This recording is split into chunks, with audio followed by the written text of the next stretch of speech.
puisque parfois on se rend compte que... Pardon, une pause technique.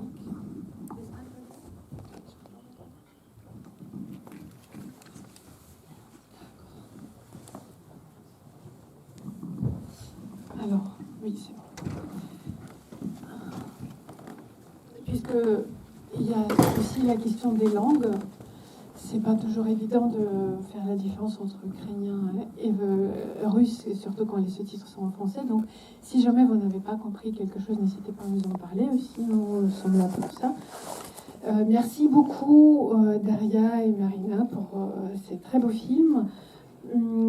Je voulais poser la première question justement sur le titre, parce que le titre The Forgotten, les gens oubliés, à votre avis, c'est qui les oubliés, selon vous et selon ce film? Чому така назва? Так? Це зрозуміло. Ну, забуті для мене це люди, які, напевно, в будь-якому куточку нашого світу опиняються на окупованій території чи стають жертвами війни. Таких територій сьогодні, на жаль, багато, і це не лише схід України.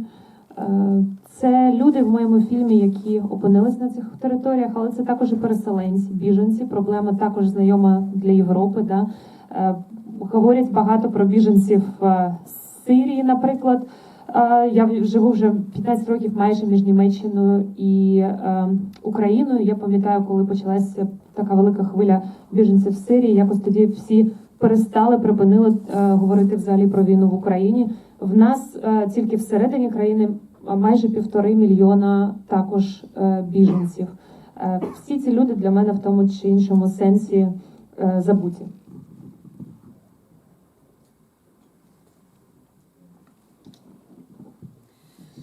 Alors pour moi, les gens oubliés, the forgotten, on en trouve partout, presque dans tout pays du monde. Dans le cadre de cette histoire, de ces films que vous venez de voir, ce sont les gens qui sont restés sur les territoires occupés. C'est les victimes de la guerre, mais c'est aussi les gens qui sont partis, qui ont laissé leur maison pour repartir et vivre ailleurs.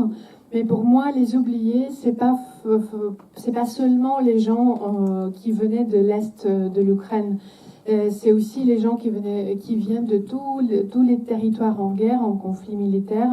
C'est les réfugiés, ce sont les gens déplacés aussi, puisque c'est aussi un grand problème en Europe.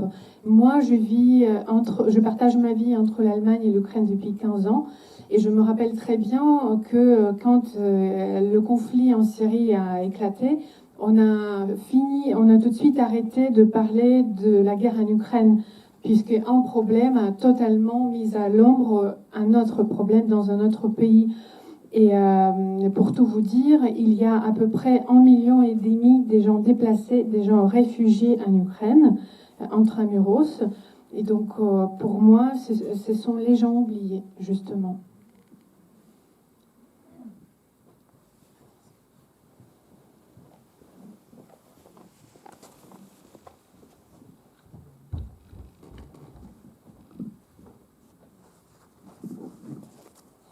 Un grand merci d'abord pour ce focus sur un pays qu'on a tendance à oublier. On connaît le drame en Ukraine, on sait qu'il dure depuis plusieurs années, mais c'est vrai qu'on s'habitue à tellement de choses dans le monde qu'on oublie un peu cette situation là-bas. Moi j'aurais voulu savoir si d'abord votre film a pu être projeté en Ukraine, et s'il a été, est-ce qu'il a subi la censure, comment il a été perçu, comment il a été accueilli, et est-ce qu'en plus il a été distribué en Russie, par exemple. Дуже дякую вам за фільм і за цей фокус на українському кіно, за програму, тому що ми знаємо, що така драма є в Україні, вона вже триває багато років, і ми дуже швидко звикаємо до таких новин і забуваємо про них, тому дуже дякую за те, що ви нагадуєте. Дякую вам за фільм.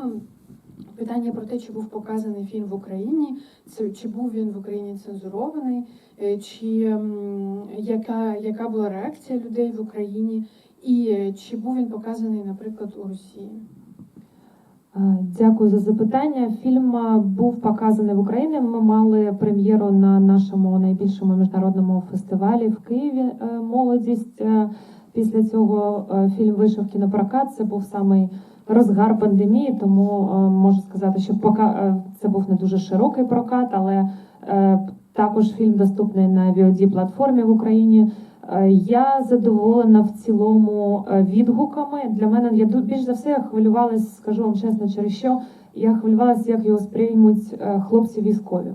Ті, хто безпосередньо стоїть на лінії фронту, бо вони найгостріше сприймають все це. І, звичайно, це ще й жіночий погляд. Да? Я боялася того, що скаже, та ні, вона не знає, що таке війна. Да? Вона там хоч і їздила, але вона не стояла під пулями. Це для мене було найважливіше, і мені здається, звичайно, була критика, але, слава Богу, я вважаю, що вони теж побачили, що, в принципі, це щиро. Для мене було найголовніше, щоб фільм вийшов щирим. Alors oui, le film a eu sa première à Kiev, en Ukraine, donc au plus grand festival international en Ukraine qui s'appelle Molodist. Et puis il a vu sa sortie en Ukraine, mais c'était en pleine pandémie, donc malheureusement je ne peux pas dire que c'était une grande sortie, mais quand même le film a eu bien son public. Après, là en ce moment il est disponible sur les plateformes en Ukraine, donc il a toujours son public, il y a les gens qui le regardent, et donc je peux dire que le film a été plutôt bien accueilli. Mais à vrai dire, j'étais très inquiète par rapport à l'accueil du film chez les militaires, chez les gens qui sont là sur le front et qui connaissent la guerre par leur propre expérience personnelle. Et donc c'est ça qui m'inquiétait le plus. J'étais inquiète parce que je pensais qu'ils vont peut-être dire elle, c'est une femme, elle n'a jamais vu la vraie guerre, elle n'a jamais été sur le front, donc elle en sait rien. Mais en fait, quand le film a été montré là-bas, je me suis rendu compte que oui, il y avait des critiques, mais les gens trouvaient le film sincère. Et pour moi, c'était le but principal quand j'étais en train de faire ce film, pour que ça soit sincère. Я сама з російсько-української родини. В мене мама росіянка, але я народилась в Києві, папа українець. І для мене це дуже також була особиста трагедія, цей конфлікт, бо пів моєї родини, мій дядя, тьотя до сих пір живуть в Москві, куди я з 2014 року не можу поїхати. Я люблю обидві культури, і для мене особисто це було дуже важко, я ніколи не могла повірити взагалі, що такий конфлікт станеться. Moi-même, je viens de la famille russo-ukrainienne, puisque ma mère elle est russe et mon père il est ukrainien. Moi-même, je suis née à Kiev, donc en Ukraine, et les deux cultures me sont très chères. Et pour moi, ce conflit, cette guerre est une tragédie personnelle, puisque une partie de ma famille, notamment mon oncle et ma tante, ils vivent toujours à Moscou. Et moi, personnellement, je ne peux plus aller à Moscou en Russie depuis 2014, donc l'année du début de la guerre. Donc pour moi, c'est une grosse tragédie personnelle. Et j'aurais jamais cru que cette guerre pourrait commencer à un moment donné.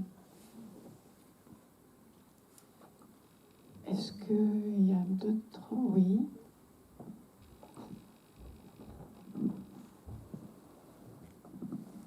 Avant le début du film, vous nous aviez parlé d'espoir. C'est difficile à voir dans le film. Enfin, moi, j'ai eu du mal à trouver de l'espoir dans votre film. Перед початком фільму ви нам говорили про надію, і, якщо чесно, мені дуже важко знайти надію в фільмі. Для мене надія – це той, напевно, ідеалізм, який відчуває цей хлопець і ця жінка. Жінка, яка знаходиться в повністю безвихідній ситуації, коли навколо неї люди, які позбавились усіх моральних цінностей. Тобто люди, які живуть так, як зручніше вижити.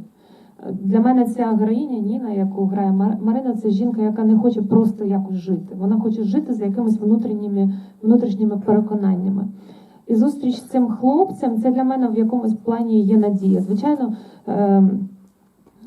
Можливо, ще надія на нове життя в Києві, яке вони все ж таки знайдуть. І для мене все ж таки остання сцена – це також надія на те, що після багатьох важких моментів вони з чоловіком знову знайшли шлях один до одного. Чи не так, Марин? Як ти вважаєш?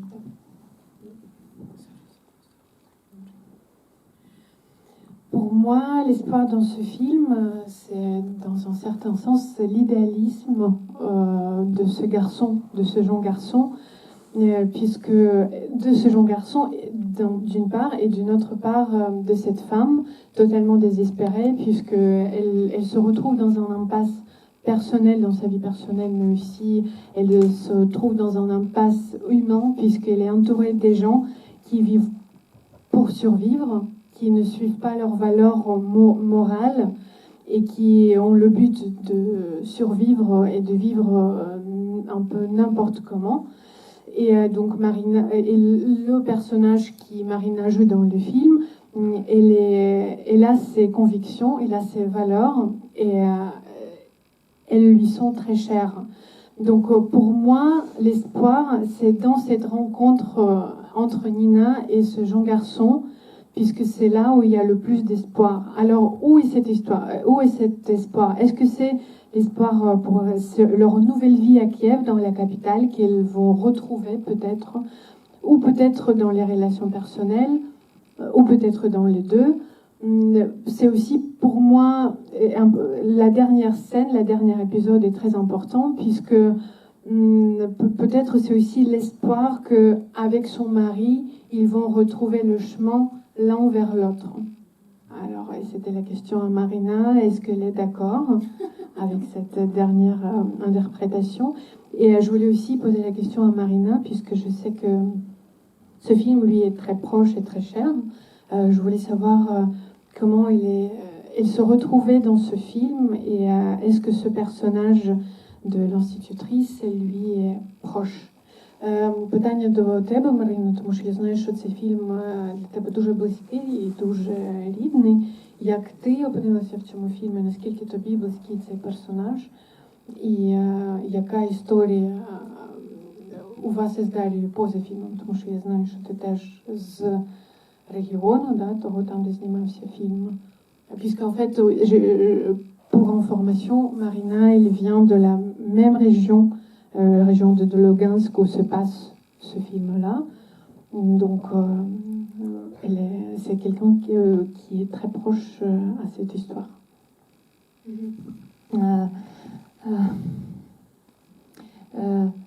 Я вже давно переїхала в Київ ще до початку війни на моїй території.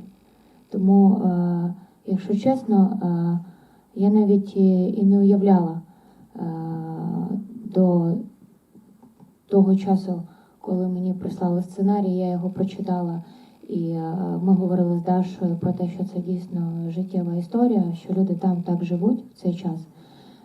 І я якби звідти, а сама вже живу давно на території України. І тому, напевно, завдяки Даші і її історії, сценарію, який вона написала, я ще більше зрозуміла, що там відбувається, і це відчула. От. Ну, перекладайте поки. Alors oui, c'est vrai que je suis née dans la région de Lugansk, mais ça fait longtemps que je suis installée à Kiev. Je mène ma vie à Kiev. Je suis installée bien avant la guerre et j'aurais jamais pu imaginer qu'un tel conflit puisse se produire. Et j'étais vraiment frappée quand j'ai reçu le scénario. On en a beaucoup parlé avec Daria. C'était des longues discussions et je peux dire que c'est grâce à Daria et son histoire et à son scénario que j'ai réussi à mieux comprendre ce qui se passe en ce moment sur mon territoire. Мені десь за рік до початку війни в нашій країні мені снився сон. Я його до сих пір пам'ятаю і час від часу собі нагадую про нього. Мені снилося, що на нашій території ну, в моєму місті, місто Кремінна Луганської області, я стріляють, і я захищаю свою сім'ю. І ми десь ховаємось. Я зранку прокинулась, і ми подумали, що це жарт, тому що в наш час такого просто не може бути. Ну, це просто нереально. Тому що до цього я чула про війну, це була Друга світова війна, Перша світова від моєї прабабусі, і що моя бабуся до сих пор не має дітей через те, що її зґвалтували. Ну, прабабусі немає дітей через те, що її зґвалтували. І вона завжди, коли я неї питала про війну, вона почала завжди плакати. Але ти якби це сприймаєш, але ну, коли з тобою в твій час цього не відбувається, то ти не можеш настільки це сприймати, коли ну, в твоїй країні це відбувається. І коли в нашій країні почало це відбуватися, і дійсно, Даша мені розповідала, люди розповідали, що нічого в принципі не змінилось, да? Тільки це було там 40 років тому, ну там, коли ще 60 років тому, да? У нас була там війна, і жінок гвалтували. І зараз жінок гвалтують. І от для мене, ну, напевно, ось саме цей момент сприйняття того, що по суті нічого не змінилося, і жінка як була якоюсь, ну, як жертвою, так, що в той час, що в цей час, ось оце було, ну, для мене було, напевно, я більш через це переживала і хотіла це ну, втілити там, в нашому кіно. І, чесно кажучи, коли Даша сказала, що мене будуть там роздягати, чи в мене будуть якісь такі сцени насилля, я настільки просто зібралася і зрозуміла, що це необхідно для того, щоб люди, які живуть в наш час, навіть які живуть на моїй території, зрозуміли, що це тут і зараз, і це і щось з цим почали робити. Et je vous raconte une petite histoire.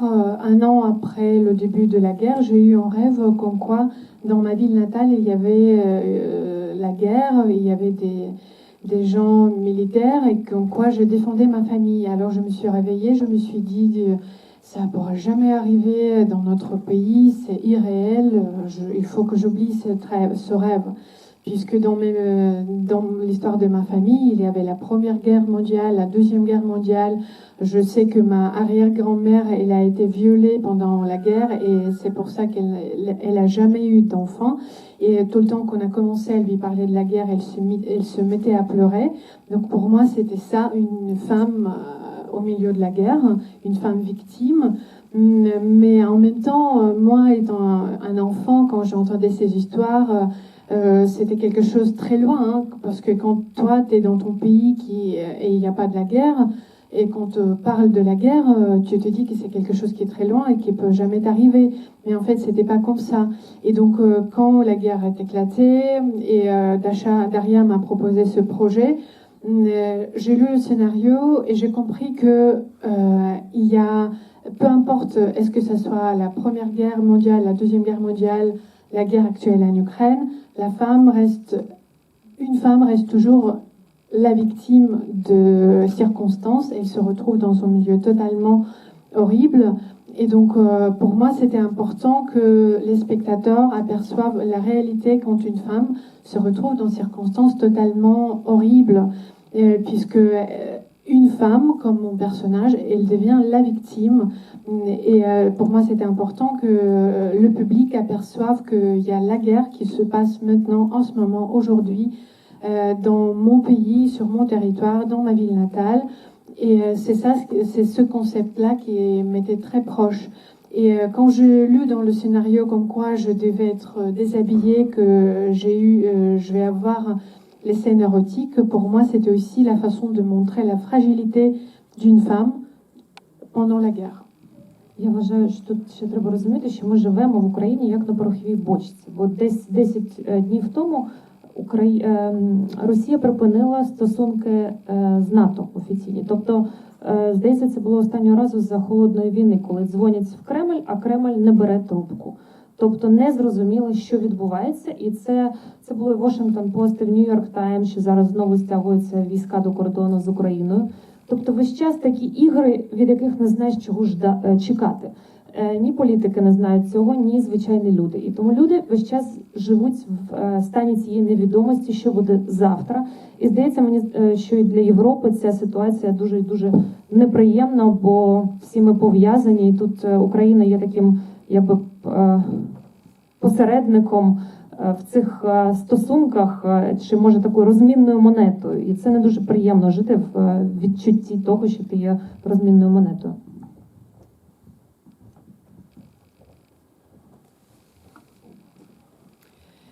Et je voudrais juste ajouter qu'il faut bien se rendre compte que vivre en Ukraine en ce moment, c'est vivre dans une situation quand tu ne comprends pas ce qui va se passer dans 2 heures, dans 3 heures, demain ou dans 2 jours. Et puisqu'à chaque fois, on reçoit des nouvelles de la part de la Russie, comme quoi la Russie ait arrêté les relations politiques et diplomatiques avec une telle organisation, avec une telle organisation. Il y a 15 jours, il y a 10 jours, il y avait une information comme quoi la Russie s'est arrêtée ses relations avec l'ONU. Donc on se pose la question, qu'est-ce qui va arriver demain? Est-ce que les relations entre l'Europe et la Russie vont se refroidir encore une fois? Qu'est-ce qui va se passer ensuite? Quel autre pays va devenir victime des ambitions de la Russie? On lit parfois dans les journaux internationaux, mais on ne parle pas trop. On comprend que ce sont les jeux des politiciens, puisque les politiciens jouent leur jeu, mais les gens ordinaires n'en comprennent pas grand-chose et ils continuent à se poser la question, qu'est-ce qui va arriver demain? Qu'est-ce qu'on va encore vivre demain? Et à mon avis, c'est aussi très important pour l'Europe, puisque Ukraine, c'est à la frontière entre l'Europe et la Russie. Il faut s'en rendre très bien compte. Et parfois, on peut dire que Ukraine est entre les deux. C'est un certain médiateur entre les deux, mais on ne sait pas qu'est-ce qui va arriver d'ici dans quelques mois, dans quelques années. Et cette position est peu confortable. Est-ce qu'il y a d'autres